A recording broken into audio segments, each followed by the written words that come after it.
preocupação do apóstolo, porque tornaram mais religiosos do que espirituais. Estavam mais voltados ao trabalho e menos à oração, ao amor, à caridade, à dedicação naquilo que são os frutos do Espírito, que é um perigo que nós corremos muito grande, quando distraímos a nossa fé e perdemos a essência daquilo que Deus fez, quando nos esclareceu Jesus Cristo como nosso Salvador.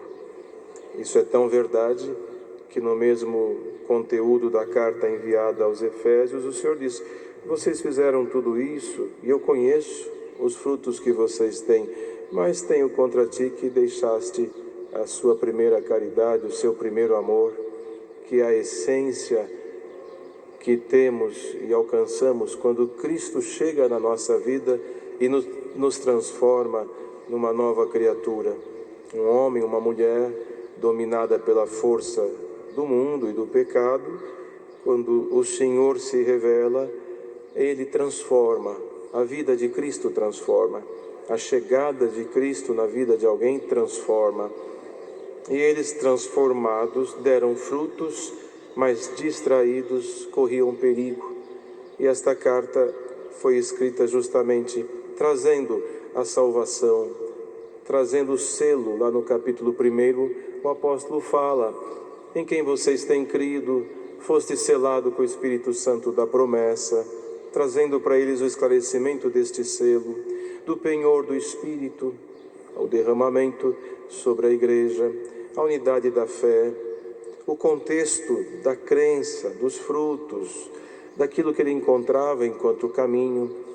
Por fim, nos últimos capítulos anteriores a esse lido, ele exortava as famílias, exortava o marido com relação à esposa, a esposa com relação ao marido, os filhos com os pais com os filhos, os senhores com os seus servos, os servos com os seus senhores, porque Paulo viu que muitas vezes, e hoje não diferente, nós vemos o inimigo como alguém que está ao nosso lado.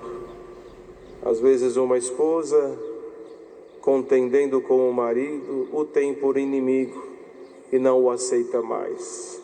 O filho vê no seu pai um inimigo e não há mais paz na família. O empregado vê no seu patrão um inimigo e não serve como deveria servir, e estas não são as obras de um cristão. Então Paulo, vendo isso, exortou aquela igreja para que eles entendessem o que ele escreveu aqui: irmãos, a nossa luta não é contra a carne e nem contra o sangue. Ou seja, aquele que você muitas vezes vê como seu inimigo, não o é, porque a nossa luta não é contra um homem ou contra uma mulher, mas contra as hostes espirituais da maldade nos lugares celestiais. Glória a Jesus Cristo. Que aquela igreja pudesse entender que o que estava combatendo com eles não era alguém que eles conheciam de forma tão familiar, mas eram as potestades, como dizia aqui, os principados, os príncipes das trevas deste século e as hostes espirituais da maldade nos lugares celestiais, classificando poderes do mal que, estando na sua ação enquanto poder sob o domínio do maligno, interferiam no conhecimento do homem e da mulher, no que diz respeito ao amor e à caridade. E isso, irmãos, é tão grave que o próprio Senhor Jesus, quando expulsou os demônios de um homem, os discípulos perguntaram como ele o fazia. Ele disse: esta casta de demônios não se expulsa senão com oração e jejum. Ele se referia àquela casta, ou seja, que tinha um poder maligno maior do que as demais, mas que com oração e jejum se poderia expulsá-lo, ou seja, preparando, reforçando, revestindo, conseguiria, porque o nosso grande perigo não é o inimigo estar no nosso caminho, é nós estar fora do caminho de Deus. Glória ao nome do Senhor. O que nós devemos temer não é o inimigo se aproximar de nós, mas é Deus se distanciar de nós. E diante desta palavra, quem está aqui próximo de Deus? Quem de nós que estamos aqui que podemos dizer, eu estou preparado para uma guerra, para uma batalha, posso lutar, glória ao nome do Senhor, não com as armas terrenas, porque estas causam separações, causam dissensões, causam inimizades, causam contendas entre famílias, entre amigos, na sociedade. Vemos pessoas como inimigos e nos degladiamos entre homens e mulheres, mas contra os espíritos que estão aí, como está escrito aqui, as hostes espirituais da maldade, príncipe das trevas deste século, que estão dominando, pois a palavra nos diz, o mundo jaz no maligno, ele já está sob o domínio das trevas, mas quem está na luz não pode andar nas trevas, aleluia. E hoje, o que Deus nos manda nesta tarde, para quem está aqui e para vocês todos, irmãos, irmãs, amigos, parentes, testemunhados, esta palavra, ela vem com o poder de Deus, sem distinção de raça, cor, local, sem placas, sem templo, ela vem com o poder do céu. Revesti-vos do poder de Deus. Glória ao nome de Jesus.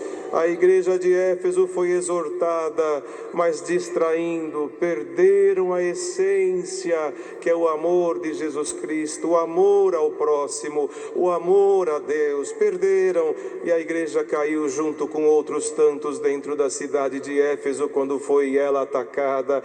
Mas nós hoje, como seguidores de Jesus Cristo, onde quer que você esteja, nos passos de Cristo, és transformado como um templo do Espírito Santo, e neste templo o poder das trevas não prevalecerá. Não prevalecerá. Glória ao nome do Senhor Jesus. Se há inimizades, se há contendas, se há alguma manifestação de desunião e de discórdia, seja repreendido por esta palavra. Não é este o teu inimigo, não é esta a tua inimiga, não é o teu amigo, o teu vizinho ou alguém que sequer te conhece, que por algum princípio ou costume fale algo que não te agrada. Não é este o teu inimigo. O teu inimigo está nos ares deste mundo, tentando destruir aqueles que creem em Jesus Cristo como seu único e pessoal Salvador. Mas seja repreendido esses espíritos agora, na sua vida, no seu coração, na sua mente, nos teus passos. Glória ao nome de Jesus Cristo. Que entre nós, irmãos, haja mais espiritualidade e menos religiosidade. Quando se discute religião, entra ali a confusão, mas quando se fala de espiritualidade, entra ali o Espírito Santo, porque onde estiver 2 ou 3 reunidos em nome de Jesus Cristo, ali Ele estará. E hoje Ele está aqui, está na tua casa, está no teu trabalho, como ainda Deus deu na oração ao seu servo. Poderá você estar dirigindo, poderá estar num hospital esperando a tua consulta, num consultório, ou numa sala de cirurgia, ou num tribunal esperando a tua causa ser julgada. Revesti-vos deste poder agora. Se algum espírito das trevas se levantou para destituí-lo como uma serva ou como um servo de Deus, não prevalecerá. As hostes espirituais da maldade não prevalecerão nos lugares celestiais, enquanto um homem, uma mulher temer a Deus e crer no seu poder. Não há altura, nem profundidade, nem a riqueza, nem a pobreza, nem a inveja, nem o ciúme, nem as potestades deste século, nem os